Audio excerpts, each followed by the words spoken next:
So now we're going to talk about the core products in the hot tub. So that is going to be talking about your alkalinity, your pH, and your calcium. Some test strips say total hardness, but they're going to be those three. So these are the core products. These are going to be the same whether it is a hot tub, pool, glass of water, your bathtub at home. It's all going to be the same. So that's going to be, they should definitely be in the normal range coming out of tap, because everything has to be neutral before it comes out for you to be able to drink it, and all that. So starting at the top is going to be alkalinity. So alkalinity is basically the buffering agent in the water. So if that is low or too high on the alkalinity, then basically the tub has a hard time keeping everything neutral. So if the alkalinity is in the ideal range, then everything pretty much kind of stabilizes, and everything stays where it needs to be. But if it's low or high, then sometimes the pH gets out of balance, and then it sucks up the chlorine or bromine, and then so it can get hazy and all kinds of different things. So keeping it neutral, and the alkalinity is between 80 and 120 up there. So that's the alkalinity. And then the pH. So the pH is basically how acidic or how basic the water is. So if the pH is too low in the water, it's too acidic. Meaning that if it's almost like battery acid, where it will start eating your pump seals and your gaskets. And low pH is what 9 times out of 10 causes premature leaking in hot tubs. That's what we see a lot. So, and also there's a lot of things that can be affected in the water from pH. So if you open it up and it's cloudy, low pH. If it's foamy, low pH.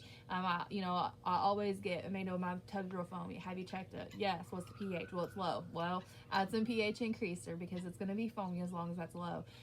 So if the pH is too high, then it's too basic. So it's a little harder on your plumbing, but being too low is kind of what's going to make you feel dry and itchy. So if the pH is too low, our skin is between 7.2 and 7.6.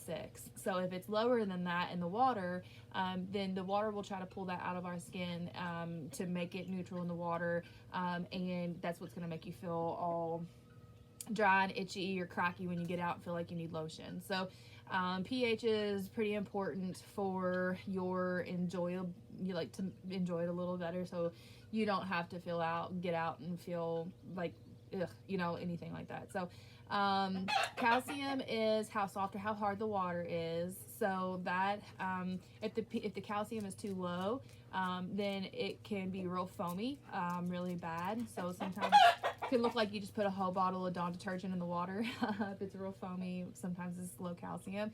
And then I hear sometimes that they open it up, the water's crystal clear. They turn the jets on and start using it, and then the water turns to like milk. It's like white, milky water. That's usually 9 times out of 10 low calcium. And even just the slightest little bit of low can make that effect in the water. So they make some calcium hardness increaser that you can use to raise that so where it's a little harder, and it can kind of help stabilize the water and keep everything neutral. So these are all the total alkalinity and the pH.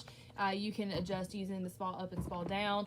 And then the calcium is something that you'll have to use a different product, either a total hardness increaser, calcium increaser, to kind of get that up to where it needs to be. But that is what's going to kind of keep everything feeling good, keep all your plumbing happy. So alkalinity, pH, calcium, core products, and I think that's it on this one. See you next time.